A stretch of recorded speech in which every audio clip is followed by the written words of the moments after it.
আমন্ত্রণ দীপ্ত রাতের সংবাদের সাথে আছে আমি তারান্নুম জ্যোতি। শুরুতেই জানাবো বিআরবি কেবলস সংবাদ শিরোনাম।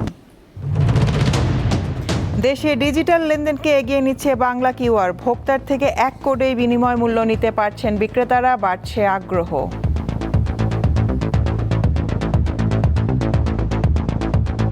আমরা চাচ্ছি সকল ট্রানজেকশনকে ইনফর্মালভাবে না করে ফর্মাল ট্রানজেকশনের আওতায় নিয়ে আসতে। ঢাকা সহ 3 জেলায় একযোগে চালু হলো নারীদের জন্য বিশেষ বাস সার্ভিস। রাজধানীতে চলবে 10টি রুটে। সেবা সচল রাখার আহ্বান যাত্রীদের। সুন্দরভাবে অফিস আসতে পারবো, এই জন্য আমরা কাজটা ডেলিভারি ভালো দিতে পারবো। এটা মেয়েদের জন্য একটা বড় স্বস্তি। এখন আর পিছন ফিরে তাকানোর কোনো সময় নেই। চলমান গ্যাস সংকট নিয়ে জনদুর্ভোগ কমছেই না। বাসাবাড়িতে চুলা জ্বলছে নিভু নিভু। সিএনজি স্টেশনগুলোয় কেবলই ক্ষোভ ও আক্ষেপের সুর। গ্যাস পাওয়া যায় কিন্তু গ্যাসের আপনার হচ্ছে হাওয়া ঢোকে। তেলও নাই, গ্যাসও নাই, আমি গাড়িটা নিবো কেমনে? কাকে দোষ দেবো? আমাদের কর্মের দোষ। এখানে কেন জন্ম হলো আমাদের বাংলাদেশে? ঘর জুটলেও পানিতেই ভাগ্য তলিয়ে বাগেরহাটের মাঝিডাঙ্গা আশ্রয়নবাসীর। জোয়ার এলেই ডুবে যায় পথঘাট ও বসতঘর, নজর নেই প্রশাসনের। প্রত্যেকটা বছর আমরা পানিতে একদম ঘর বাড়ি সব তলায় যায়। পানি ভেঙে আমাকে স্কুলে যেতে অনেক কষ্ট হয়।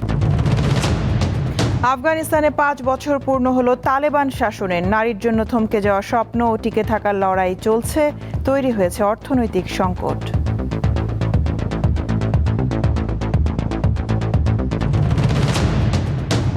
এবং বাংলাদেশের বিপক্ষে দ্বিতীয় ও শেষ টেস্টের জন্য অস্ট্রেলিয়ার 13 সদস্যের দল ঘোষণা। বাদ পড়লেন ওপেনার ওয়েদারাল্ড, ফিরেছেন ম্যাট রেনশো।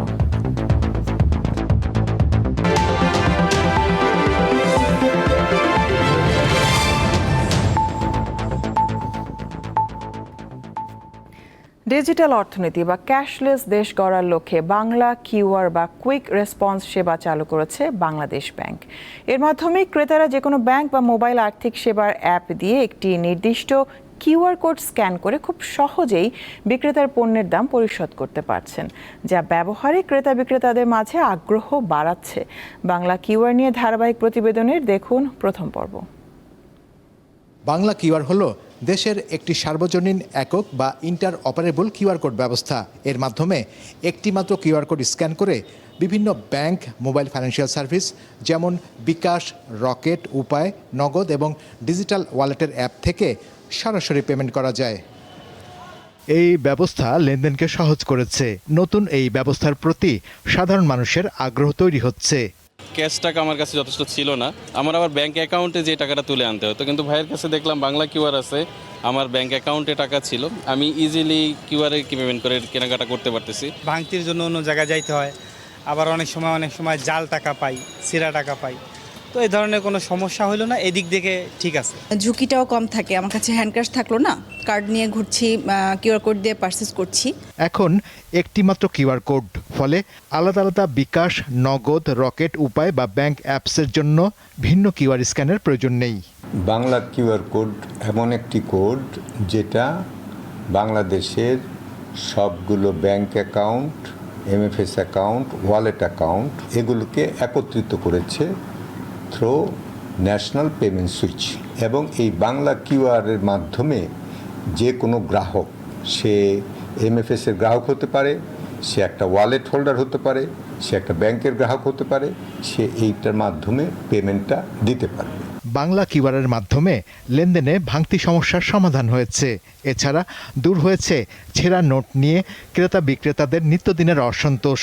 আমাদের ইনফর্মাল ট্রানজেকশন এত বেশি হয় ক্ষুদ্র আকারের, সেগুলো এই আমার টোটাল ইকোনমিতে সবসময় হিসাব হয় না। যদি ওগুলি আমরা অন্তর্ভুক্ত করতে পারতাম, আমাদের ইকোনমির সাইজ হয়তো বা বর্তমানে যা বলা হচ্ছে তার চেয়ে অনেক বেশি হতো। এই কারণে আমরা চাচ্ছি সকল ট্রানজেকশনকে ইনফর্মালভাবে না করে ফর্মাল ট্রানজেকশনের আওতায় নিয়ে আসতে। ছোট দোকান বা ফুটপাতের হকারদের নিয়মিত ক্যাশলেস লেনদেনের ভিত্তিতে ডিজিটাল ক্রেডিট প্রোফাইল তৈরি হবে, যা পরবর্তীতে জামানত ছাড়া ব্যাংক ঋণ পেতে সাহায্য করবে। শাহরিয়ার ইমন, দীপ্ত সংবাদ, ঢাকা। নারীদের যাতায়াত নির্বিঘ্ন করতে ঢাকা সহ 3 জেলায় চালু হলো বিআরটিসির বিশেষ মহিলা বাস সার্ভিস। গোলাপি রঙের এসব গাড়ির চালক ও সহকারী সবাই নারী। নতুন এই সেবা পেয়ে যাত্রীরা উচ্ছ্বাস প্রকাশ করেন। রাজধানীর বিভিন্ন সড়কে এখন দেখা যাবে গোলাপি রঙের বাস। তবে অন্য সব বাসের চেয়ে এর বৈশিষ্ট্য আলাদা, কারণ চালক থেকে শুরু করে হেলপার ও কন্ডাক্টর সবাই নারী। মঙ্গলবার সকালে তেজগাঁওয়ে বিআরটিসির ঢাকা ট্রাক ডিপো প্রাঙ্গণে এই বাস সার্ভিসের উদ্বোধন করেন সড়ক পরিবহন ও সেতুমন্ত্রী।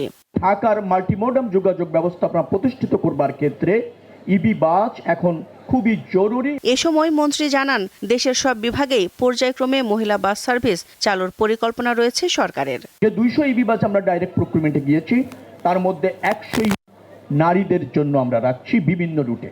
তার মানে হচ্ছে রুট আরও বাড়ছে, বাসের সংখ্যা বাড়ছে, নারী বাস পরিষেবা নিশ্চিত হচ্ছে শুধুমাত্র এই 3 জেলায় নয়, অন্যান্য বিভাগেও। সরকারের এই উদ্যোগ নারীদের নিরাপদ, স্বস্তিদায়ক ও হয়রানিমুক্ত যাতায়াত নিশ্চিত করবে বলে মনে করেন যাত্রীরা। আমরা যেহেতু ছোটবেলা থেকে আমাদের ওইভাবে শেখানো হয় না ব্যাড টাচ গুড টাচ, কিন্তু বড় হওয়ার পরে আমরা কারোর সাথে সচরাচর শেয়ার করতে পারি না বিষয়টা যে কি হচ্ছে। মেয়েদের জন্য আলাদা মহিলা বাস করা, সেক্ষেত্রে আমরা এই হ্যারাসমেন্টের শিকারটা হই না। আমাদের এখানে তো সবাই আমরা মেয়ে, আমাদের বডিতে টাচ করার মতো কেউ নেই। সুন্দরভাবে অফিস আসতে পারবো, এই জন্য আমরা কাজটা ডেলিভারি ভালো দিতে পারবো, এতে রাষ্ট্র অনেক উপকৃত হবে। যাত্রী সেবার পাশাপাশি এই উদ্যোগের আরেকটি গুরুত্বপূর্ণ দিক হলো নারীর কর্মসংস্থান ও ক্ষমতায়ন। পরিবহন খাতের প্রায় পুরোটাই পুরুষদের নিয়ন্ত্রণে। গাজীপুর টু মাওনা রোড পর্যন্ত আমরা দাপিয়ে একদম ট্রেনিং করেছি এবং সফলভাবে উত্তীর্ণ হয়ে আজকে আমরা মহিলা বাস সার্ভিসে একজন মহিলা চালক হিসেবে অংশগ্রহণ করতে পেরে খুবই ভালো লাগছে। নারীদের জন্য আপাতত 14টি বাস 13টি রুটে চালুর উদ্যোগ নেওয়া হয়েছে। এর মধ্যে ঢাকায় 10টি রুটে চলবে 10টি, একটি বাস একতলা এবং বাকি 9টি দ্বিতল। চট্টগ্রামে একটি রুটে 2টি দ্বিতল এবং বগুড়ায় 2টি রুটে 2টি দ্বিতল বাস চালানোর পরিকল্পনা রয়েছে সরকারের। নিরাপদ ও স্বাচ্ছন্দ্যময় যাতায়াত নিশ্চিত করতে চালু হয়েছে বিশেষ মহিলা বাস সার্ভিস। নারী যাত্রীদের নিরাপত্তাকে গুরুত্ব দিয়ে নির্ধারিত রুটে চলবে এই বাস। এতে কর্মজীবী নারী, শিক্ষার্থী সহ বিভিন্ন শ্রেণীর নারী যাত্রীরা যাতায়াতের সুযোগ পাবেন। দিলশা দানি, দীপ্ত সংবাদ, ঢাকা। ঢাকা, চট্টগ্রাম ও বগুড়ায় আজ থেকেই চলাচল করছে গোলাপি রঙের মহিলা বাস সার্ভিস। এই সেবা নিয়ে সাধারণ মানুষ কি বলছেন? দীপ্ত সংবাদের নিয়মিত আয়োজন জনতার কথায় জানবো সেই কথা। নারী যাত্রীদের বাস যাত্রা নিরাপদ ও স্বাচ্ছন্দ্যপূর্ণ করতে রাজধানীসহ দেশের বিভিন্ন সড়কে চালু হলো মহিলা বাস সার্ভিস। গোলাপি রঙের এই বাস সার্ভিসটির মূল আকর্ষণ হলো ড্রাইভার থেকে কন্ডাক্টর সবাই নারী। গোলাপি রঙের এই সার্ভিসটি নিয়ে সাধারণ জনগণ কি ভাবছেন? ইয়াং স্টুডেন্টদের বাবা মা বা প্যারেন্টসরাও বা গার্ডিয়ানরাও হয়তো স্বাচ্ছন্দ্য বোধ করবে যে তাদের মেয়েরা একটা নারী বান্ধব বাসে চলাচল করবে, এবং যারা আমরা বয়স মানে আমাদের বয়সী বা যারা আমাদের থেকে আরও বেশি বয়স্ক তারাও হয় স্বাচ্ছন্দ্যভাবে চলাচল করতে পারে বলে আশা করছি। পিছনে যে পুরুষ বসে থাকে সিটের মাঝখান দিয়ে হাত ঢুকাই দিচ্ছে, নারীরা প্রত্যেক দিন কোনো না কোনোভাবেই এটা শিকার হচ্ছে। তো যেহেতু মহিলা বাস সার্ভিস চালু হয়েছে, এটা মেয়েদের জন্য একটা বড় স্বস্তি। প্রতিদিনই এই লোকাল বাসে কিছু না কিছু হ্যাসেলের শিকার হতে হয়, তো সেক্ষেত্রে আমার মনে হয় এটা খুব ভালো একটা নারীদের জন্য একটা ব্যবস্থা বলেন বা বেনিফিটেড বলেন, যেটাই বলেন, খুব ভালো একটা বিষয় হয়েছে। পূর্বে এই সার্ভিস চালু হয়ে সেটা টিকসই হয়নি, কিন্তু এখন যে সার্ভিসটা চালু হলো আমার মনে হয় এখন আর পিছন ফিরে তাকানোর কোনো সময় নেই, এখন চ্যালেঞ্জ নিতে হবে। ঢাকা চট্টগ্রাম মহাসড়কে চালু হলো কৃত্রিম বুদ্ধিমত্তা নির্ভর অটো ফাইন সিস্টেম ক্যামেরা। দুপুরে নারায়ণগঞ্জের সোনারগাঁয়ের মেঘনাঘাট এলাকায় এর উদ্বোধন করেন স্বরাষ্ট্রমন্ত্রী সালাউদ্দিন আহমেদ। নারায়ণগঞ্জের সাইনবোর্ড থেকে চট্টগ্রামের সিটি গেট পর্যন্ত প্রায় 250 কিলোমিটার এলাকায় 1427টি এআই ক্যামেরা স্থাপন করা হয়েছে। এর মাধ্যমে আইন অমান্যকারী যানবাহন শনাক্ত হওয়ার পর নিবন্ধিত মালিকের মোবাইল ফোনে SMS এর মাধ্যমে মামলার তথ্য পাঠানো হবে। জরিমানার টাকা পরিশোধ করা যাবে মোবাইল ব্যাংকিং পদ্ধতিতে। এআই প্রযুক্তির মাধ্যমে চাঁদাবাজি বন্ধ হবে বলে আশা প্রকাশ করেন মন্ত্রী। পর্যায়ক্রমে বাংলাদেশের সকল মহাসড়কে এই ব্যবস্থা চালু করবো ইনশাআল্লাহ। আর মহাসড়কে যে চাঁদাবাজি হয় সেটা মালিক পক্ষ থেকে হোক, শ্রমিক ফেডারেশনের পক্ষ থেকে হোক বা পুলিশের পক্ষ থেকে হোক, সব কিছু ক্যামেরায় যেহেতু রেকর্ডেড থাকবে, আশা করি এই প্রবণতাটা কমবে। গ্যাস সংকটের দুর্ভোগ যেন কাটছেই না। একদিকে বাসাবাড়িতে জ্বলছে না চুলা, এতে নিত্যদিনের রান্না করাই এখন কঠিন হয়ে পড়েছে। অন্যদিকে সিএনজি ফিলিং স্টেশনগুলোয় শুধু আক্ষেপ আর ক্ষোভের চিত্র। রাজধানীর বিভিন্ন এলাকায় পাম্পগুলোর সামনে তৈরি হচ্ছে যানবাহনের দীর্ঘ সারি। গত 2-1 দিন আগে জ্বালানি সংকটের কারণে এই পেট্রোল পাম্পটি বন্ধ ছিল, যার সংবাদও প্রচার করেছিলাম আমরা মঙ্গলবার সকাল 10টা। এতদিন গ্যাস নেই সাইনবোর্ড ঝুলানো থাকলেও এদিন চিত্রটা একটু ভিন্ন। গ্যাস মিলছে এমন খবরে রাজধানীর 7 রাস্তার এই সিএনজি ফিলিং স্টেশনে তৈরি হয় যানবাহনের দীর্ঘ সারি। কেউ এসেছেন ভোরে, দীর্ঘ সময় অপেক্ষার পর জ্বালানি মিললেও গ্যাসের চাপ খুবই কম, এতে পূরণ হচ্ছে না ক্রেতার চাহিদা। 2.5 ঘন্টা 3 ঘন্টা পর্যন্ত বইয়া আমরা 100 টাকার গ্যাস পাই, 50 টাকার গ্যাস পাই। গ্যাসের এত সংকট কেন, কে দিবে এই প্রশ্নের উত্তর?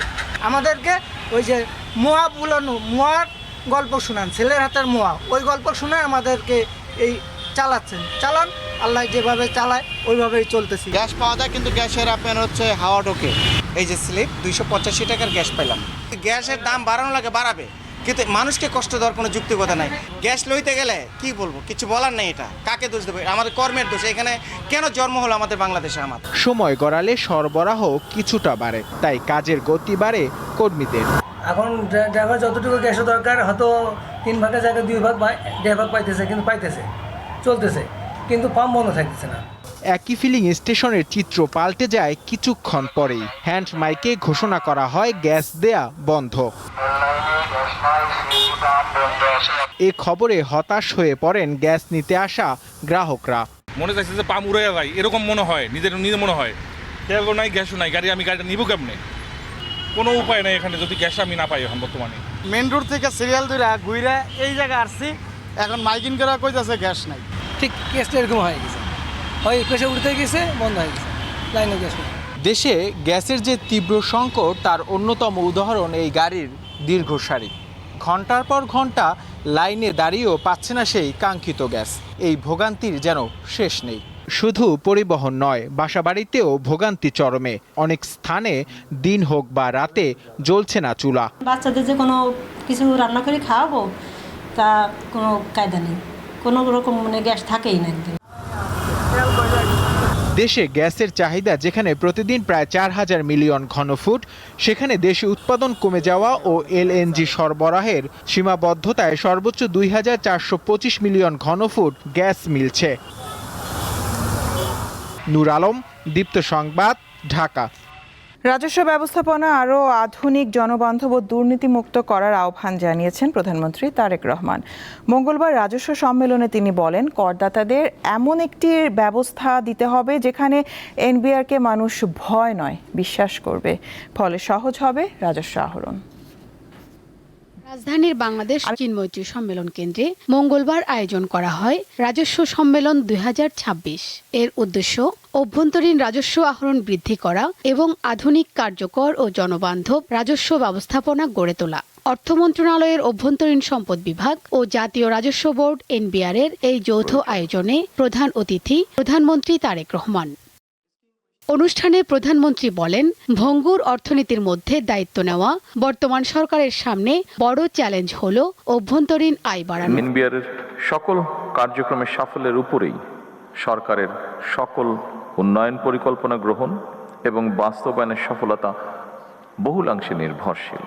রাজস্ব ব্যবস্থাপনায় অতীতের অনিয়ম ও স্বেচ্ছাচারিতার সমালোচনা করে এনবিআরকে জনগণের আস্থাভাজন প্রতিষ্ঠানে পরিণত করার পরামর্শ দেন সরকার প্রধান। কর ব্যবস্থাপনা কিংবা কর আদায় পদ্ধতি সহজ এবং দুর্নীতি ও হয়রানিমুক্ত হওয়া প্রয়োজন, যাতে মানুষ স্বেচ্ছাপ্রণোদিত হয়ে কর আদায় স্বাচ্ছন্দ্য বোধ করেন।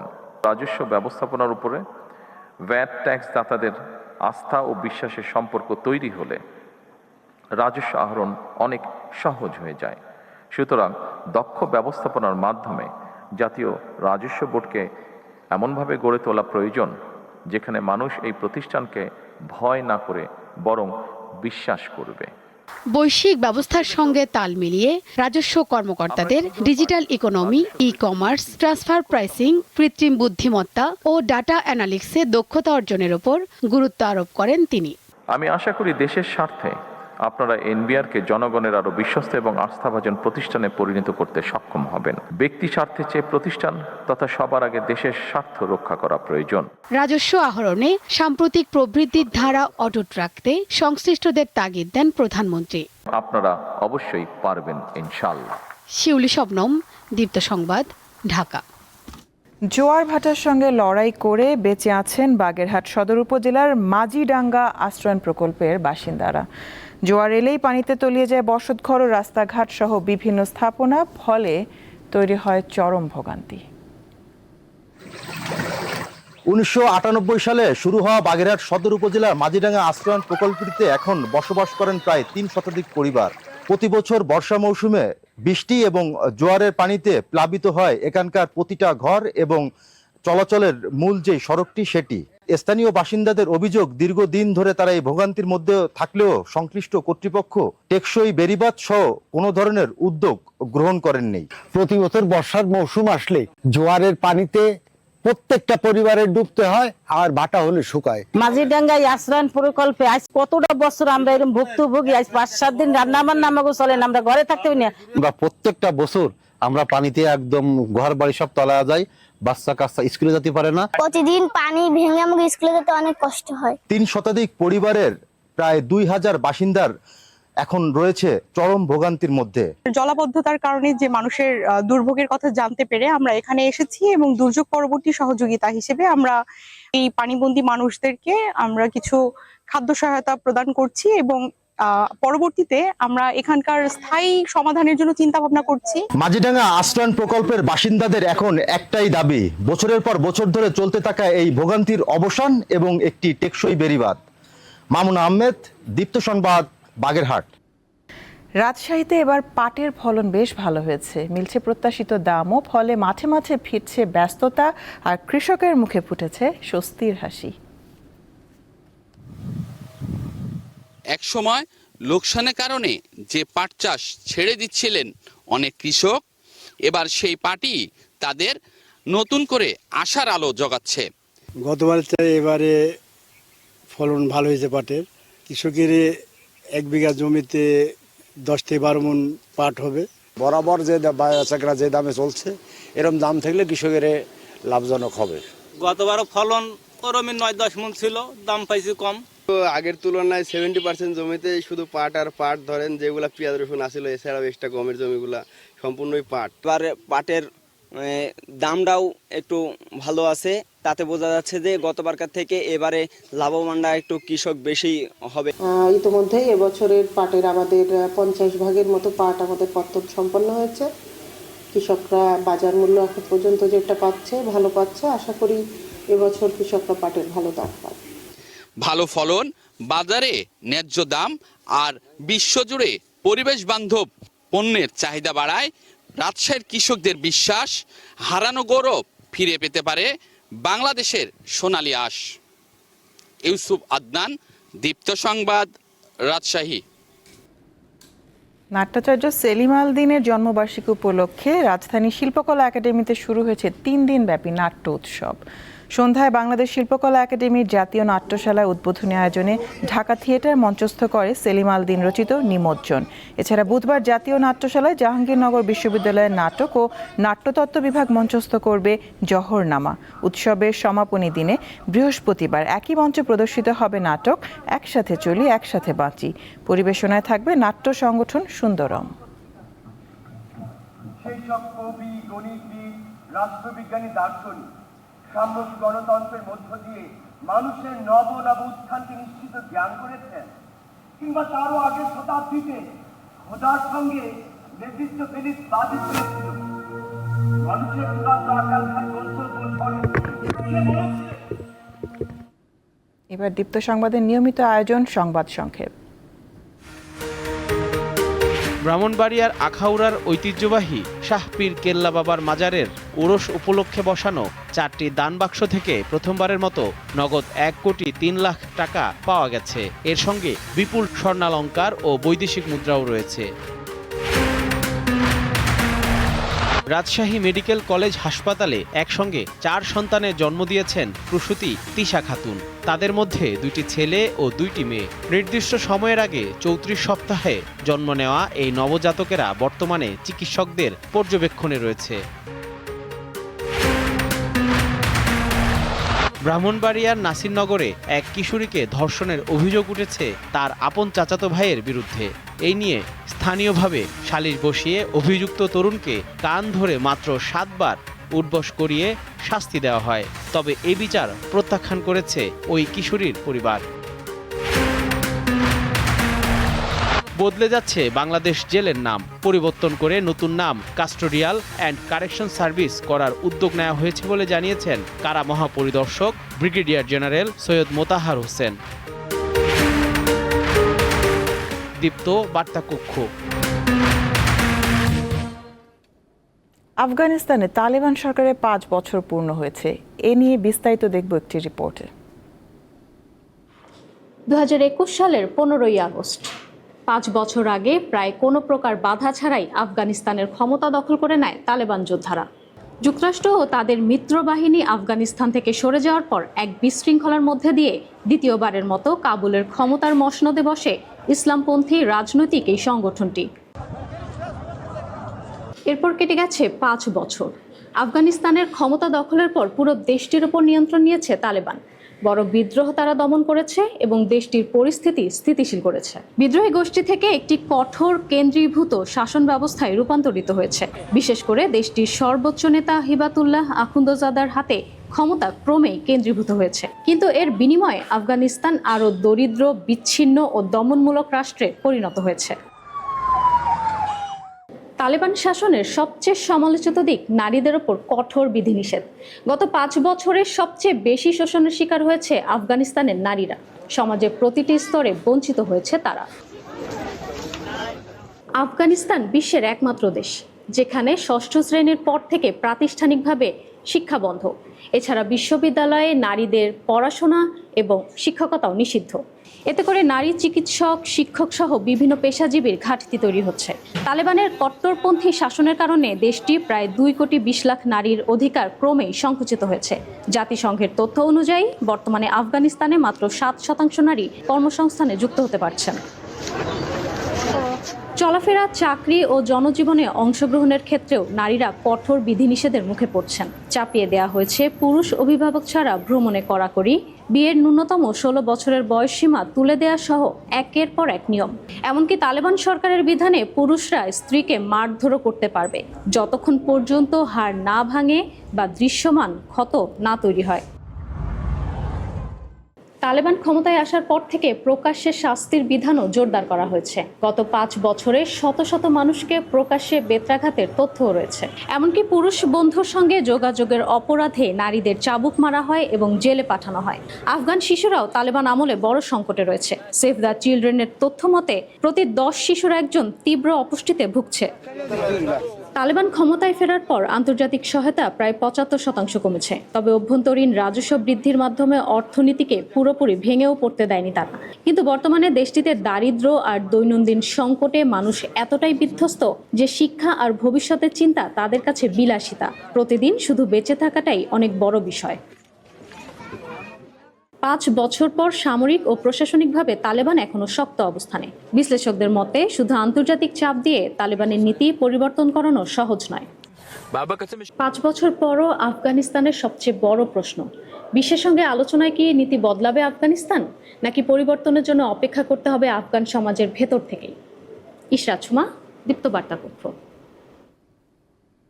বাংলাদেশের বিপক্ষে দ্বিতীয় ও শেষ টেস্টের জন্য 13 সদস্যের দল ঘোষণা করেছে অস্ট্রেলিয়া। বাদ পড়েছেন ওপেনার জ্যাক ওয়েদারল্ড আর তার জায়গায় ডাক পেয়েছেন ম্যাট রেনশো। এই একটি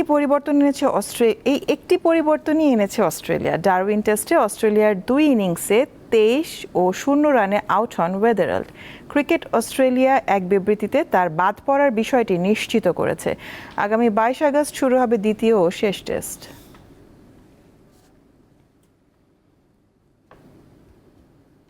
নতুন ফুটবল মৌসুমের জন্য বিদেশি কোচ নিয়োগ দিয়েছে মোহামেডান স্পোর্টিং ক্লাব। এই নিয়ে দেখব মোহাম্মদ হাসিবের একটি রিপোর্ট। কেবল বড় বাজেটের দল গড়েই থেমে থাকেনি মোহামেডান স্পোর্টিং ক্লাব। নতুন ফুটবল মৌসুমের জন্য চূড়ান্ত করেছে বিদেশি কোচও। ক্লাব কর্মকর্তারা শুরুর দিকে উজবেকিস্তান ও ডেনমার্কে কোচের আভাস দিলেও শেষ পর্যন্ত আর্জেন্টিনায় জন্ম নেওয়া স্পেনের নাগরিক ফার্নান্দো আন্দ্রেস সান্তিয়াগো ভারেলাকে নিয়োগ দিয়েছে সাদা কালো শিবির। উয়েফা প্রো লাইসেন্সধারী এই কোচের কোচিং ক্যারিয়ারে বড় অংশই কেটেছে ভারতে। ফার্নান্দো আন্দ্রেস সান্তিয়াগো ভারেলা, তার জন্ম আর্জেন্টিনায়, তার রেসিডেন্স হয়েছে স্পেনে, তার বয়স 53 বছর, প্রো লাইসেন্সধারী কোচ। 2026-27 মৌসুমে মোহামেডান স্পোর্টিং ক্লাব লিমিটেডে ফুটবল দলের হেড কোচ হিসেবে তাকে নিয়োগ দেওয়া হয়েছে। একটা ভালো দল গঠন করছে রেজাল্টের জন্য, এবং এই রেজাল্টটা ধরে রাখার জন্য ক্লাব কর্তৃপক্ষ যতটা সহযোগিতা করেছে, আমাদের খেলোয়াড়দের কাছ থেকে কিন্তু সেই সহযোগিতা থাকতে হবে। বাফুফের সূচি অনুযায়ী আগামী 25 আগস্ট ফেডারেশন কাপ ও 28 আগস্ট ঘরোয়া ফুটবল লিগ শুরু হওয়ার কথা, কিন্তু ঢাকা আবাহনী ও বসুন্ধরা কিংসের মতো বাকি ক্লাবগুলোর প্রস্তুতি এখনো চোখে পড়ার মতো নয়। তাতে সময় অনুযায়ী মাঠের খেলা শুরু করা বেশ কঠিন হয়ে পড়েছে। সেই সাথে পেশাদার লীগ কমিটি বর্তমান চেয়ারম্যানও একটি ক্লাবের সভাপতির দায়িত্বে রয়েছেন। এতে ঘরোয়া খেলার উপর কিছুটা হলেও প্রভাব পড়ে। সোমবার বাফুফের সভাপতির সাথে এই নিয়ে আলোচনায় এই বিষয়ে সুষ্ঠু সমাধান হয়েছে বলে জানান ক্লাবের কর্মকর্তারা। আমরা মোহামেডান ক্লাব থেকে আলাদাভাবে লিখিতভাবে দিছি, বিএসএল এর ক্লাব এবং প্রফেশনাল লিগে বিএফএল এর ক্লাব, সব ক্লাবগুলি সাইন করে আমরা দিছি। আমরা চাই একটা নিরপেক্ষ লীগ কমিটি যেটার অধীনে খেলাগুলি হোক এবং স্বচ্ছতা থাকুক। ওনারা বলছে দ্রুততম সময়ের মধ্যে এটাকে ভেঙে নতুনভাবে করবে এবং ক্লাবের প্রতিনিধিত্ব থাকতে হবে। আগামী সপ্তাহে ঢাকায় আসতে পারেন মোহামেডানের নতুন কোচ। এরপর মাঠের অনুশীলনে ফিরছেন ক্লাবের ফুটবলাররা। মোহাম্মদ হাসিব, দীপ্ত স্পোর্টস, ঢাকা। শেষ করব দীপ্ত রাতের সংবাদ। বিআরবি কেবলস সংবাদ শিরোনাম জানাবো আরো একবার। দেশে ডিজিটাল লেনদেনকে এগিয়ে নিচ্ছে বাংলা কিউআর। ভোক্তার থেকে 1 কোডেই বিনিময় মূল্য নিতে পারছেন বিক্রেতারা, বাড়ছে আগ্রহ।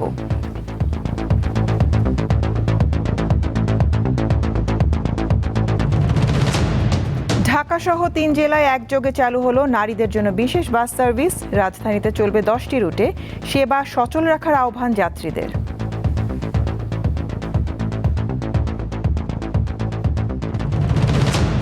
চলমান গ্যাস সংকট নিয়ে জনদুর্ভোগ কমছেই না। বাসাবাড়িতে চুলা জ্বলছে নিভু নিভু। সিএনজি স্টেশনগুলোয় কেবলই ক্ষোভ ও আক্ষেপের সুর।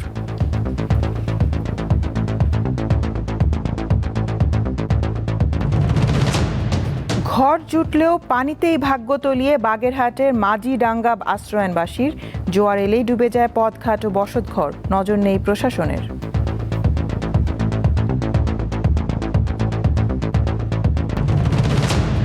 আফগানিস্তানে 5 বছর পূর্ণ হলো তালেবান শাসনের। নারীর জন্য থমকে যাওয়া স্বপ্ন ও টিকে থাকার লড়াই চলছে।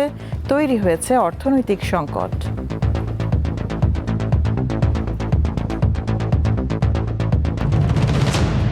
এবং বাংলাদেশের বিপক্ষে দ্বিতীয় ও শেষ টেস্টের জন্য অস্ট্রেলিয়ার 13 সদস্যের দল ঘোষণা।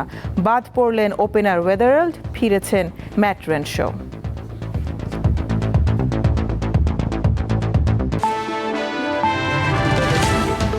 ছিল এখনকার মতন। আমি তারান্নুম জুথি বিদায় নিচ্ছি। দর্শক, আরও তথ্য বিনোদনের সংবাদ জানতে যুক্ত থাকুন দীপ্ত টিভি ডিজিটাল প্ল্যাটফর্মগুলোতে। এতক্ষণ সাথে থাকার জন্য ধন্যবাদ সবাইকে।